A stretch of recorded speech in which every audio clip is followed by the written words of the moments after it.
This week, we launch a podcast, and we discuss the movie that changed everything everywhere.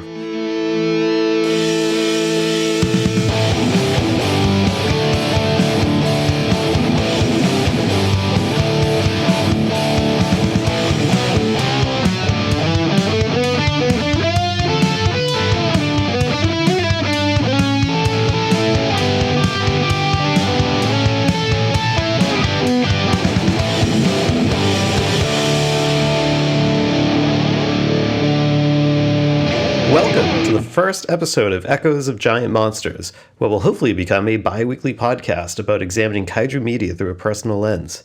I'm your host, Slick. You may know me from either other kaiju or video game-related podcasts that I was a part of in the past.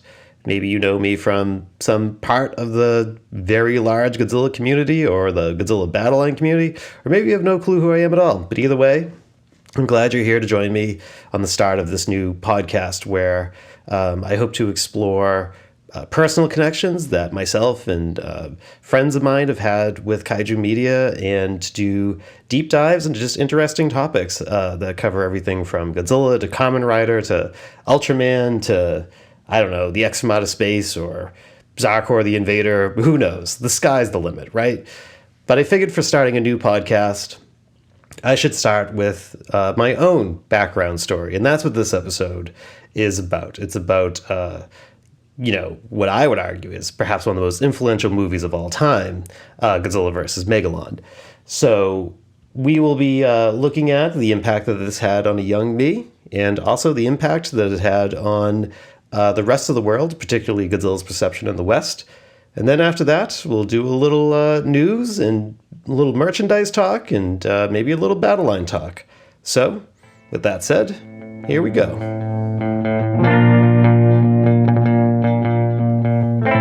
Directed by Jun Fukuda, produced by Tomoyuki Tanaka, written by longtime series writer Shinichi Sekizawa with the screenplay fleshed out by Jun Fukuda, Godzilla vs. Megalon, the 13th entry in the Godzilla series, was released on March 17th, 1973 in Japan.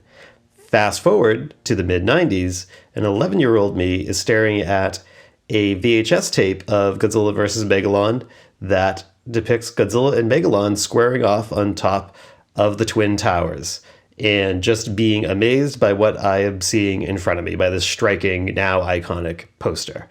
I had recently discovered Godzilla at the time through the Crestwood horror books that my elementary school library had in stock, and that I took out from week to week and kept going back to the Godzilla one because I just thought he looked cool. And that is kind of all it takes when you are a 10 or 11-year-old.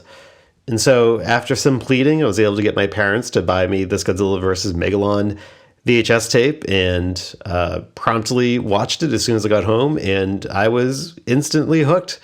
I didn't quite know what to expect. I wasn't too familiar with monster movies at the time. I may had seen the original King Kong by that point. I don't really recall.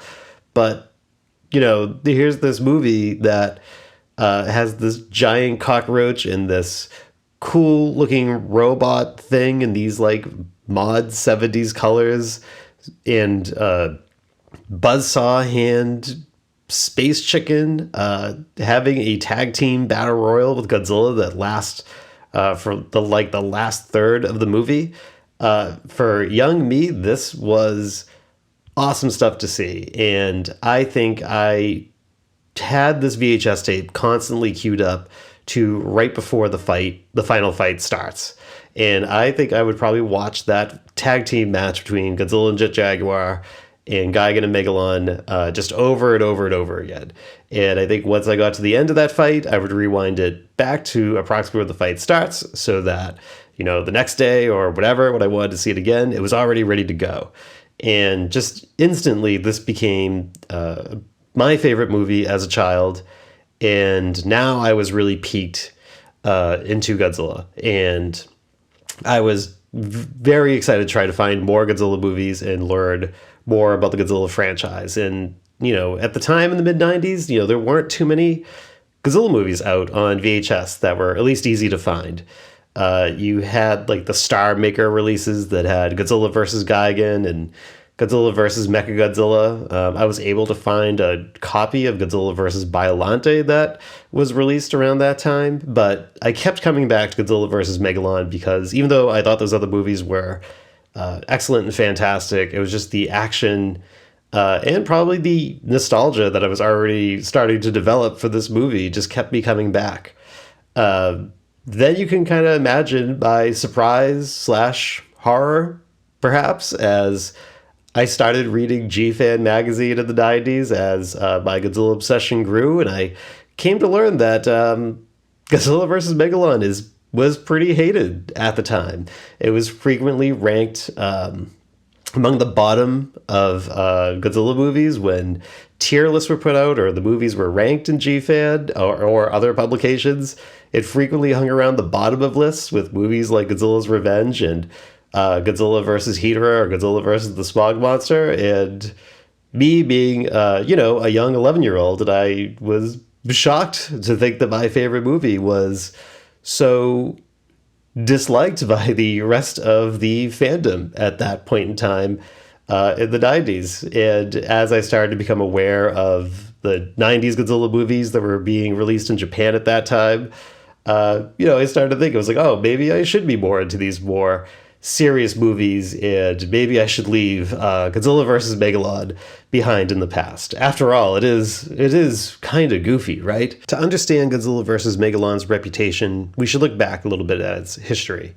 When the movie was originally released in 1973, kaiju movies were falling by the wayside, and Ultraman-style TV shows were dominating the kaiju landscape. In 1976, when CinemaShares brought Godzilla vs. Megalon to the United States, they did a bit of a marketing blitz with it, kind of trying to come off the heels of the King Kong remake that was out at the time, hence the now infamous but fairly iconic Twin Tower poster with Godzilla and Megalon battling atop the Twin Towers in a scene that does not remotely resemble anything that happens in the movie.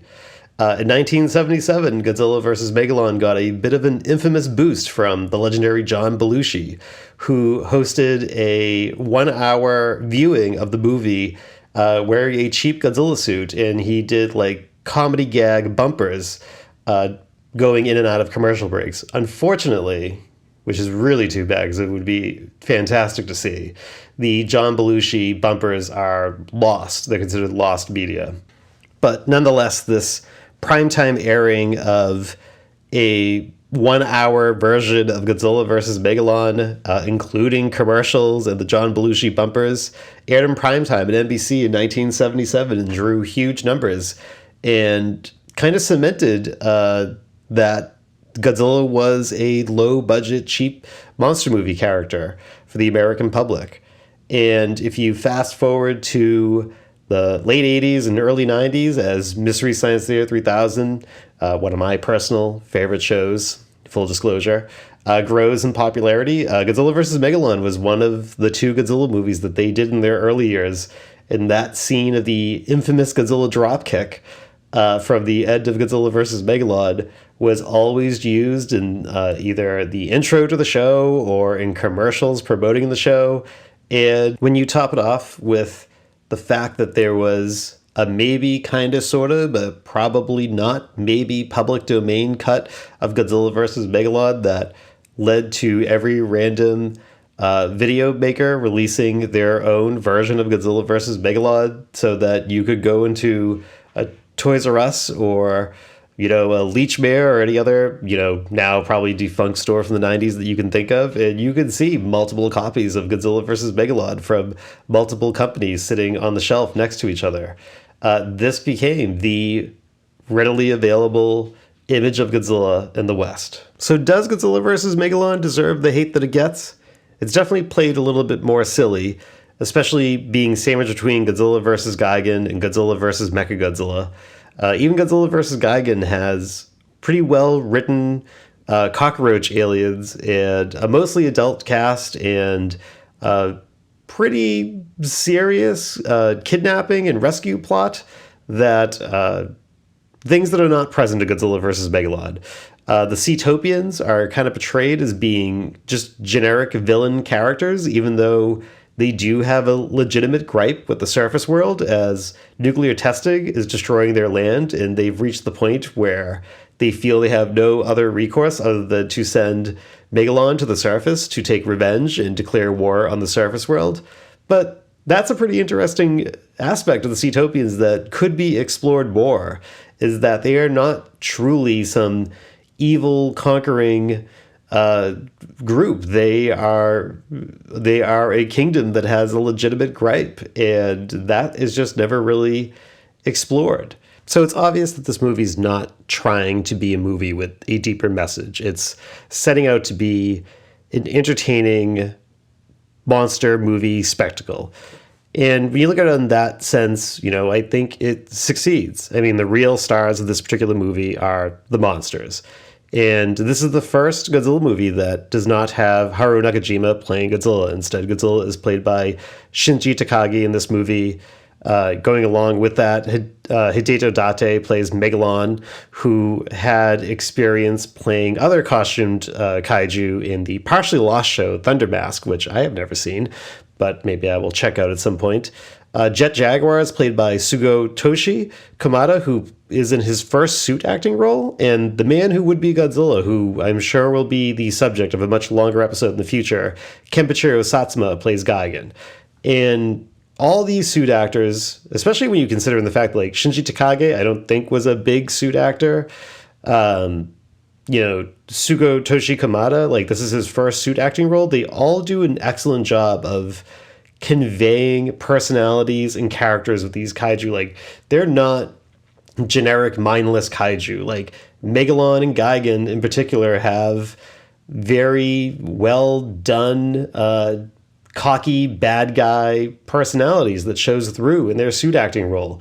Like when they are paired together, like they don't know each other prior to this climactic battle with Godzilla and Jet Jaguar, but you see them trying to orchestrate like tag team attacks together, and they're celebrating as they encircle Godzilla and Jet Jaguar like in flames, and they have them on the ropes apart. Like Kenpachiro Satsuma in particular with Gigan, like he has a scene where he takes Gigan hostage, he takes Jet Jaguar hostage and holds one of his razor claws against his throat to try to bait Godzilla into an attack. Like this is all really well done stuff. And plus Shinji Takagi, in his only role, I believe, playing Godzilla, like he played a very entertaining, brawling Godzilla who, like as one who is a fan of pro wrestling, like he certainly hits those baby face characteristics like to a T. And young me was just so entertained by that. Like, the kaiju who have no dialogue, just roars and motions, are really entertaining every time they're on scene. And another thing this movie gets a lot of flack for, and justifiably so in retrospect, is the heavy use of stock footage. But I would argue that if you were someone like me and you had not seen another Godzilla movie, and especially if you are, a young person, like I was, like an 11-year-old, or if you're like you just had not seen these other Godzilla movies and you don't really have a concept of what stock footage is, like, yeah, the film grain's going to look a little bit different, but, you're probably not overthinking that, and you're probably just accepting that everything you're seeing is new original footage. And if you don't overthink it too much, and you don't have any reference point for where the stock footage is coming from, you're probably going to be pretty impressed by it. And I know that's a bit of a odd way to justify the use of stock footage in a movie like this, but again, like I'm putting this in the perspective of how when I was a child seeing this movie for the first time, and I was basically just enamored by every minute that one of the kaiju was on screen, like the stock footage didn't bother me. And yeah, okay, when I got a little bit older and I saw more Godzilla movies, and I started to see some of those same scenes used over and over again, like the scene from War of the Gargantuas where with the mazer cannons firing on the trees. Yeah, okay, that retroactively took things down a notch for me in my head. But for the first time that I was seeing it, and until I knew any better, I thought it was an awesome thing to watch. And for its credit, the scene where Megalon attacks the dam, I still think is a very impressive looking scene. And Megalon as a creature design is, I think, a very striking looking kaiju. Gigan is, of course, so awesomely ridiculous looking. Like this weird space chicken with buzzsaws and blade hands, and this like cocky attitude is just immensely entertaining. And even Jet Jaguar is like pretty cool. Yeah, he's like kind of stand-in Ultraman Zone Fighter type character, but again, Tsuchiko Toshi Kamada does an excellent job, like having him be like the superhero character who spends most of the fight in peril from the enemy kaiju, and he does a good job being the superhero character that is battling from underneath while he's trying to buy time for Godzilla to get from Monster Island to the battle and even the odds. And you feel for him as he's trying to hold off Megalon and Gigan like on his own, and he's slowly getting overwhelmed. I mean, these are all things that I still to this day find to be very entertaining. So is it bad? I mean, I don't know. The movie moves pretty brisk. I think there's an argument to be made. There's a lot of entertaining aspects of it. Does it? I think it succeeds to set out to do what it set out to do, which was to be a fun, monster movie, monster fight, tag team action spectacle. I'll say this: if it wasn't so entertaining, I wouldn't be sitting here right now trying to launch another podcast. So clearly, it had done something right.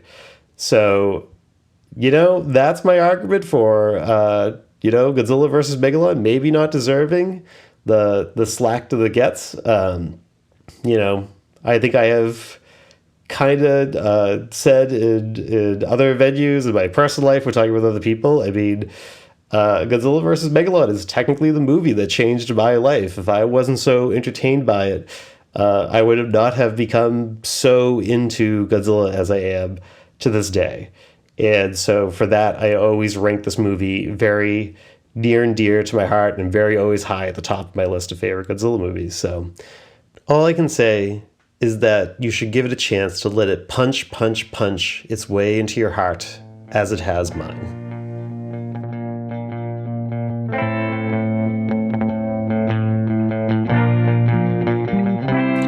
All right, and now for the news. So fresh off its Oscar nod, Godzilla Minus One, as of this recording, has officially raked in over $55 million in the US and over $100 million worldwide. So as of this recording, we are at the start of the Godzilla Minus One Minus Color run that is seems like it is going to be the end of Godzilla Minus One in theaters, which is pretty wild to think about. When this first started in December in the US, we thought it was going to be like only like a maybe like 2-week run, and just word of mouth and extremely positive reaction has kept it around till almost February, and or going into February actually. So that's what a wild timeline we live in. Also, the Oscar nod is just incredible. But with the departure of Minus One, means that Godzilla X Kong New Empire is on the horizon, and the road to the New Empire is paved with toys, toys, toys. So Playmates and Jada Toys have done an excellent job of getting these Godzilla Kong New Empire figures out to market. I think it's actually doing a very good job of creating some good hype for the movie. I think, this is very anecdotal, but I can say some people that I talked to outside of the podcast seem to be much more hyped for the movie just for how fun the figures are. I think overall they look very good. I mean, Playmates has certainly had a rocky past, we'll say, when it comes to some of their molds. They can be very hit or miss, but I think overall most of their figures from this New Empire line look very good. I think Shimo may be lacking some paint. I think we will come to find when the movie comes out. I'm not being cryptic as to like some spoiler thing that I'm privy to that I'm being coy about. It's just something about the head on the Shimo figure that Playmates released makes me think that there's probably some paint missing. But either way, excellent looking figure. I know nothing about Shimo, but I have never been more excited for a original character or new kaiju than I am for Shimo. So hopefully Shimo doesn't suck when New Empire comes out. But Scar King has really grown on me. Kong with his NES Power Glove accessory looks very good. The new evolved Godzilla design I think is fantastic. I love that the MonsterVerse has basically created its own Godzilla 2000 look. The regular scale figures look very good. The Battle Roar figures also look very good. I think the 11-inch figures are awesome. They just look great. I can't say enough good things about them. On the Jada toy side, like their little metal minifigures are cool. They're fun little figures. They're a little cutesy, but I like that. I wouldn't call them chibi style, but I think they are, kind of in that vein. I think you can find them at like Five Below for a very cheap price. And for what they are, I think they look great on a shelf or on your desk. But obviously the early contender for figure of the year is Jada Toys' Evolved Godzilla, the remote controlled one. What an incredible figure. Even my friends that have kids that have not seen a single Godzilla movie are tempted to buy this for their kids. The fact that you can put water in it and it sprays atomic breath and the remote controller looks like an old school Xbox controller is just really something. So very good stuff. I look forward to what I'm sure Bandai will ultimately have to offer for this line. We have the Super 7 Godzilla -1 Ultimate on the horizon. When I can't wait to get that. I pre-ordered that. I have high hopes for that. Just a really good time for Godzilla merchandise right now. We have been living as I said with -1, we're living in a good timeline right now. So shifting away from news, before we wrap things up, as I said at the top of the show, that I enjoy Godzilla Battle Line quite a bit, so when appropriate, I will wrap these shows up with a little Godzilla Battle Line commentary, and as of this recording, we're reaching the end of the Orga season. I thought it was a pretty good season. I think Orga, while Orga himself was not the greatest piece, I thought the alternate Kiryu that we got was a pretty solid piece.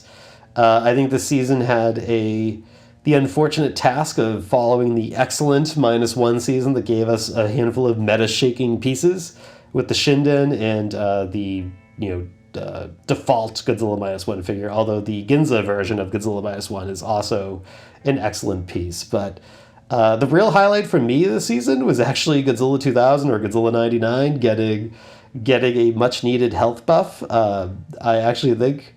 And also a buff to the burning effect. I think Godzilla 2000 is actually a pretty viable piece now, seeing that he has a solid range and has a good movement speed and a fairly low cost. And I think to succeed in Battle Line right now, I think decks that focus on faster deployment and fast-moving pieces are kind of the way to go, or at least that has kind of been my experience, and that's kind of what I've settled into.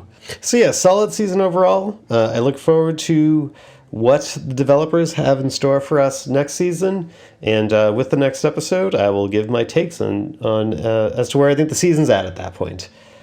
So with that said, thank you for joining me on the first episode of Echoes of Giant Monsters. You can follow me on Twitter or X or whatever the hell it's called, at Echoes of GM Pod. So again, that is Echoes of GM Pod. I will do a much better job of sharing the Twitter at the top of the episode as I get a little bit more comfortable doing this. But what is in store for the next episode? Well, it's going to be a bit of a shift away from Godzilla, just to show that, I'm not going to just do Godzilla topics, as I promised. The next episode will be about how I watched my first 2 Kamen Rider shows last year, and I watched them back to back, and they were very, very totally different, and I have lots of thoughts on what it was like to watch Kamen Rider Black Sun and Kamen Rider Zero One back to back. So that should be fun for everyone, hopefully. With that said, thank you again for joining me on this first episode, and until next time.